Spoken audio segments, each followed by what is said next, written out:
Tracking the pulse of the road and the future of flight. From viral trends, policy shifts, we cut through the traffic to bring you the stories that drive us.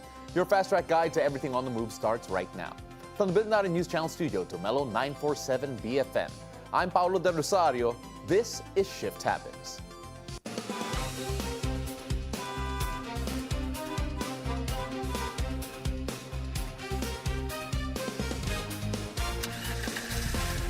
Well, ladies and gentlemen, it's Monday, a new day, a new week, and a new month. But before you hit the road, here's your quick Mobility Minute reminder.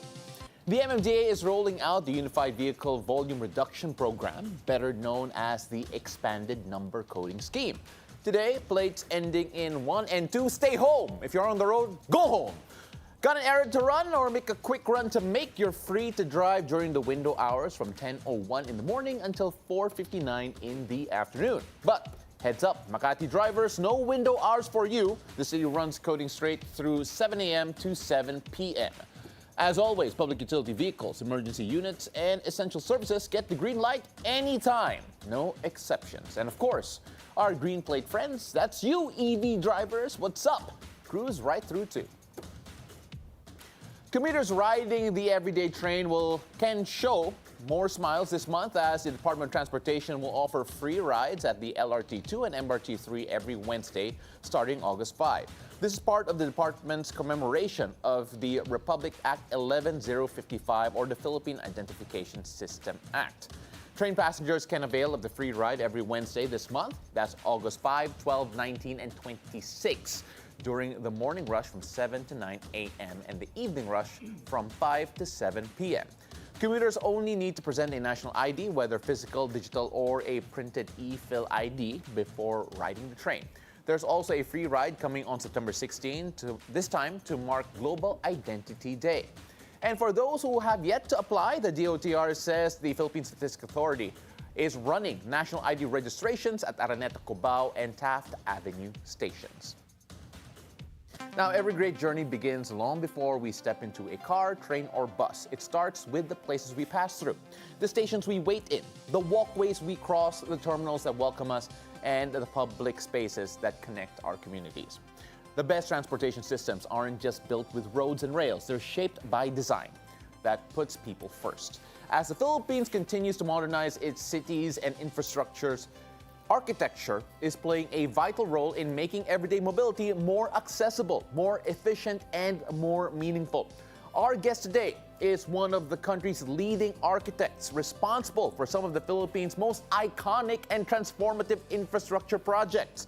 Architect Royal Pineda, Principal Architect and CEO of Royal Pineda Plus Architecture Design.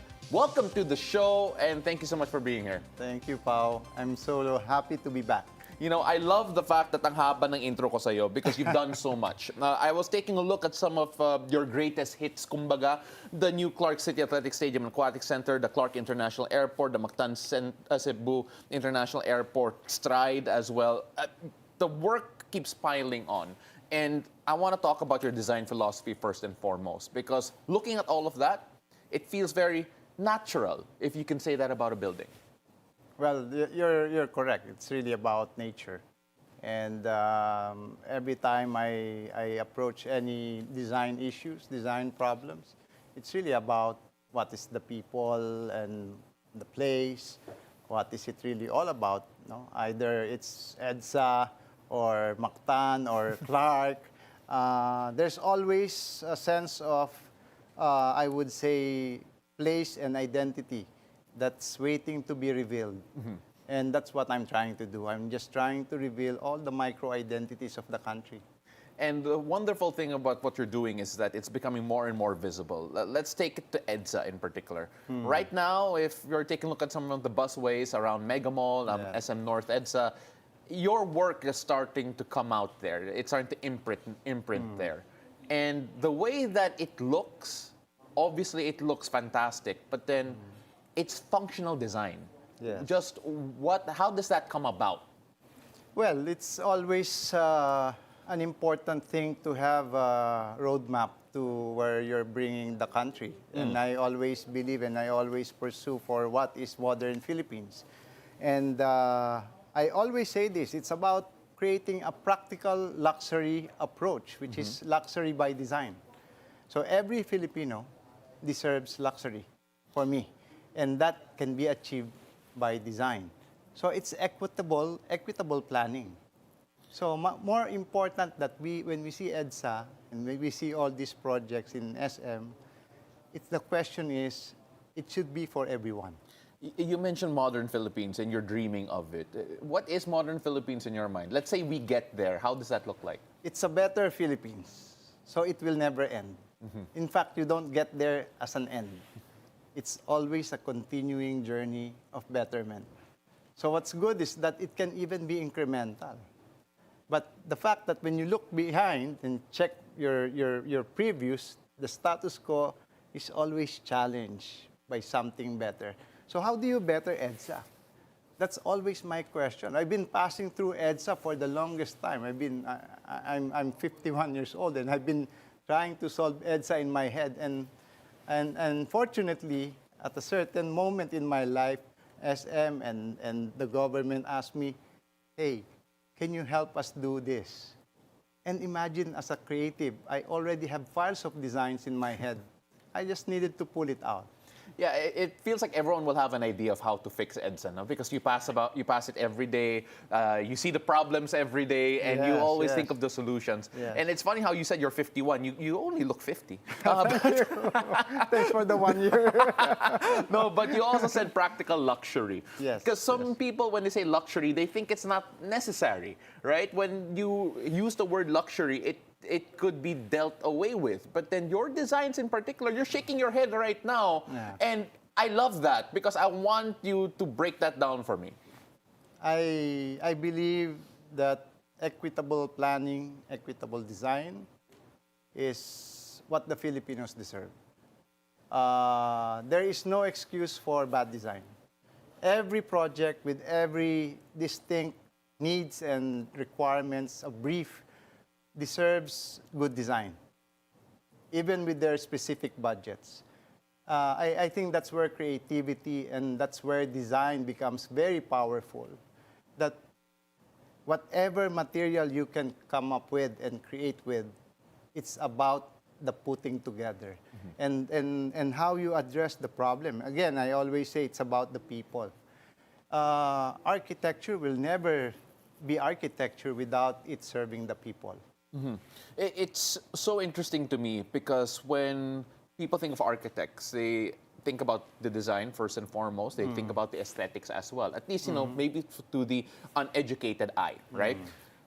When you look at the aesthetics and the practicality, considering that a lot of your works do involve moving a huge amount of people, or at least there's going to be a lot of foot traffic in it, how does that work out? The functionality, the aesthetics, the making sure that there's nothing wasted. Because at the same time, these are also public projects when people might think like, did we spend too much on this feature in particular? How do you go and sift through all of that? Well, this is where the Filipino-ness comes in. We Filipinos are masinop. Now, we should be able to think with prudence, no? And again, I think that's important because that's when really creativity proves itself. Because it's easy to design something that is sky's the limit. I mean, we are doing high-end homes, high-end resorts. It's easy to spend and design because you have the budget that is, very good. But then for a limited budget like a government and a public space, I think the challenge is how do you now create poetry with all those basic materials? How important is it that it is accessible to everyone? Because mobility is always an issue when it comes to those who are probably looked over. You take a look at the senior citizens, you take a look at people who are PWD. I know from a design perspective you want to be functional at the same time, but then how do you do it in a way that you make sure that everyone is included in all of the considerations when you build? Well, always that you have to think of the universality of the design. That's why I always even say dream for the many. And if you can say that the many is all, that's the best thing that you can do with your design. And the design challenge for a public transport is like, you see, people they don't really like the idea of traffic. Yeah. So it's not like they don't want to ride the train, they don't like to ride the bus. What they don't like is the discomfort, the hassles. So if you make the whole experience enjoyable, easy, there is no confusion. I mean, because look, I mean, you see the line, and then there's no roof on their heads when it's raining. I mean, that's very, very much of a chaos.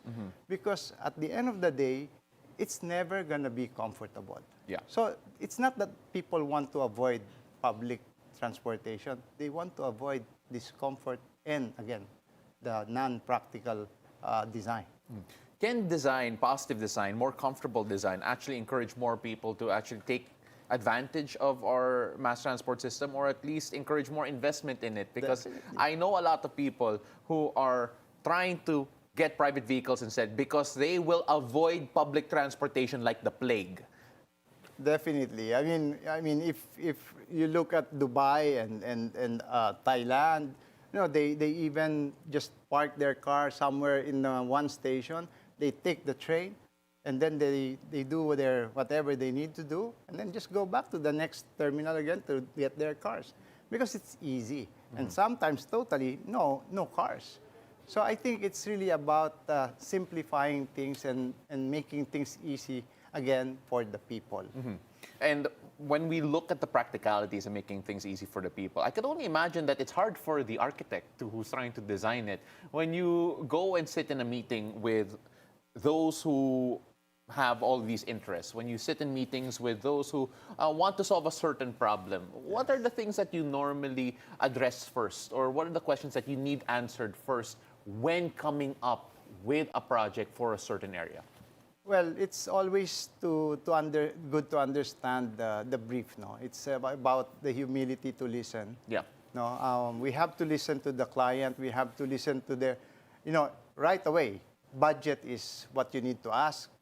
The objective, what you need to ask, and again, who will be the client of this project. So, at the end of the day, it's like you, as a chef, is cooking something, but you have to ask for all the ingredients. Yeah. You cannot say that I want to cook a turkey, and then all of a sudden the budget is a chicken. Yeah. So I mean, that's all gonna be part of the context. That's absolutely true. And the reason why I ask you that question is because that's a little teaser to how much harder the second segment is going to be. Okay. Because I would love to talk to you about the challenges, especially of working with government and trying to make all of these various interests work together. We're going to have that and a lot more when we come back. We're going to take a short break, but when we return, we'll continue our conversation on making the Philippines transit hubs, more commuter-friendly. Stay with us as we speak with Architect Royal Pineda. We'll be right back. You're still tuned in to BNC Billionaire News Channel and Mellow 947 BFM.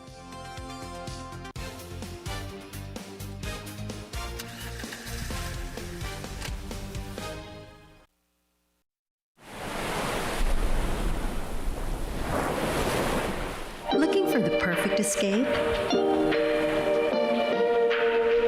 Discover Club Nalu, a serene beachfront retreat where stillness meets style.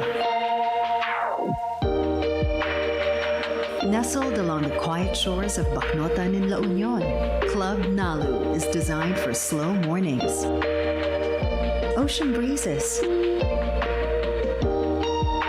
and moments that help you unwind. From cozy rooms and sun-drenched villas to relaxing spaces inspired by nature. Every corner invites you to pause, breathe, and recharge. Club Nalu, come as you are and leave feeling a little lighter. Book now at clubnalu.ph.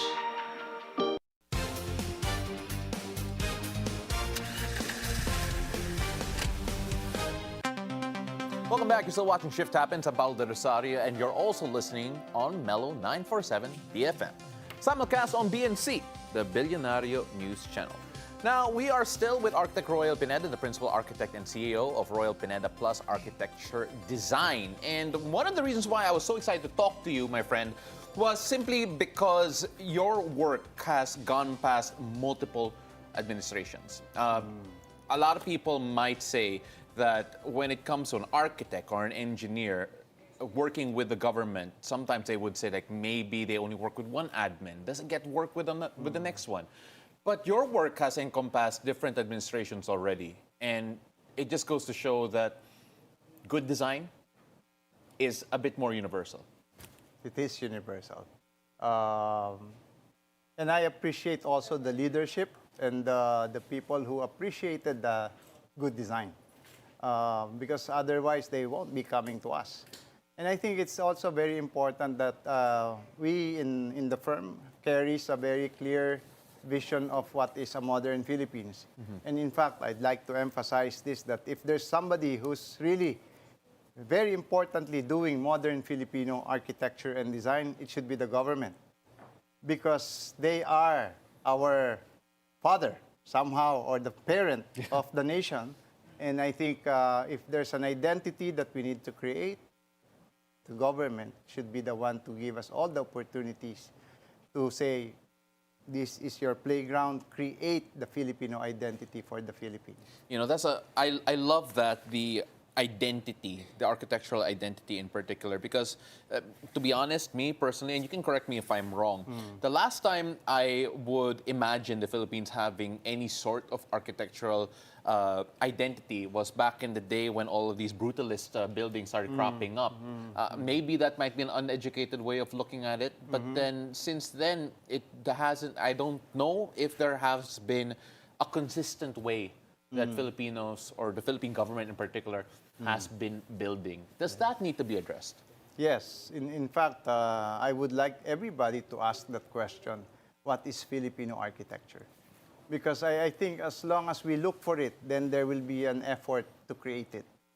And that is, again, there's no right and wrong. For me, identity, let's take it as an advantage. Because we've been telling ourselves we've been colonized, we've been a confused nation, and our identity is also confused. Well, let's do something about it. But I think the government itself should announce and say, hey, people, Filipinos, if the Japanese has a Japanese architecture, the French, the Thai, I think as a Filipino, I deserve a Filipino architecture. Why fit me in a Japanese house? Why fit me in a Thai house or a Mediterranean house?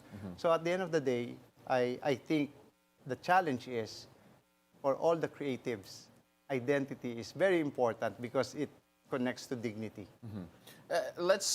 I want to take that idea and bring that into all of your work that you're doing right now. You're working in the new Pasig City Hall. Yes. You also did work and are doing work along EDSA with the busways, as we mentioned a while ago. What identity should modern Filipino architecture have, especially when it comes to public buildings and buildings that would actually involve a lot of people moving through them and using them in their daily lives? Well, like Pasig, I would like to highlight how Pasig really gives shelter to the people. This is designed to be something specifically addressing the tropicality of storm, of heat, tropical sun. The building is lifted up and letting all the people get protected by the building. So the shade and the building itself is the canopies. So you avoid putting all those canopies and pedestrian walks because the building is already giving way to the people. So somehow, in the very previous works of the many designs, building will always take the footprint of the land. Yeah. But this time, our architecture, the way we do it, is that we give back the land to the people. So that, again, they are sheltered, they are protected. So it's about being able to address it tropically. What I like about all of that is that it's trying to bring in a lot of people. You're working in a lot of community spaces right now. Yes. From stadiums, literally, to terminals, to transport hubs, and now city halls. When we talk about infrastructure in the Philippines, so many people are hopeless in a way. They feel very negative when they look at the poor infrastructure that is currently present. Do you feel, though, that there is hope for redesign, that it could still be redesigned, that change could still happen? Because there's a unending feeling of hopelessness from a lot of people. Yeah. Do you see hope? Definitely. I won't be an architect if I don't believe in hope and if I don't have hope. Because designing is hope. Because as I design it, I dream of it being built. So I need to bring it to the realization of the project. But without hope, I will not bring it and I will not meet it to that end because I'll just give up. Then it's just a sketch. So, and when you ask if it's happening, and we're doing it in Pasig, we're doing it in the busways and every project in the airports. So you can see the Pasig City Hall with all its transparency. And again, we have the mayor, we have Secretary Vince Dizon also working together with all these projects that we're putting together to improve the lives of the Filipinos. I think we're able to raise the bar, especially when this Pasig City Hall is finished. I would love for everybody to see and visit because it can be done. I like how you said it can be done because let's not pretend that poor infrastructure has made the news a lot of times in the past few years.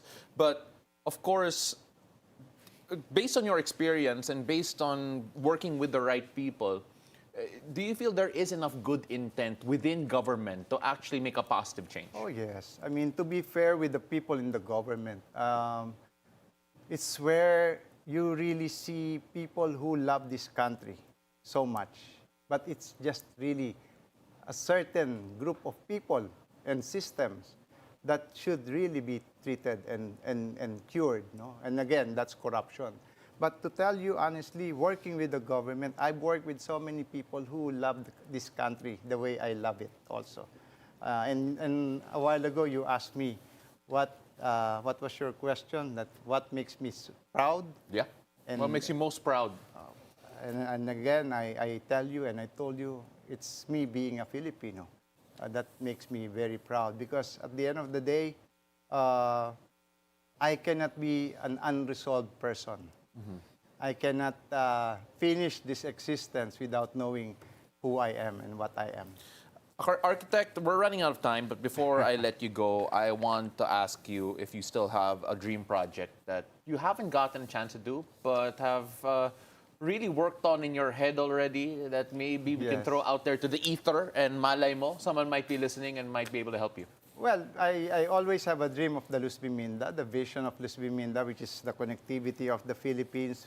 You know, imagine the Philippines having a spine that connects from the head of Luzon to the foot of Mindanao. But that's already happening with all the efforts when I launched that in Taiwan and shared that idea also in Taiwan. I think what I'm really excited more is the archipelagic Philippines. I'm imagining the Philippines from the Laguna Lake, you know, from Pasig connecting to the Paete, to Muntinlupa, and to all the places, the Talim Island, and then going to Manila Bay, and again to the other parts of Luzon and Visayas and Mindanao with boats, beautiful boats that connects us all because we've always been connected by the water. And this is ancient. This is not new to the Filipinos. I'm just trying to bring back and reveal the authenticity of us as Filipinos. And I hope that can happen. It sounds like more dignified connectivity, especially from the north to the southernmost points of the Philippines. Ladies and gentlemen, he is the principal architect and CEO of Royal Pineda Plus Architecture Design, Architect Royal Pineda. Thank you so much for joining us here today. We really appreciate it. Thank you. All right, so that concludes our roundup of the stories driving the industry forward. Ako po si Paolo del Rosario. Join us again tomorrow on Shift Happens, your fast-track guide to everything on the move. Keep it here on BNC, the Billionaire News Channel, and Mellow 947 BFM.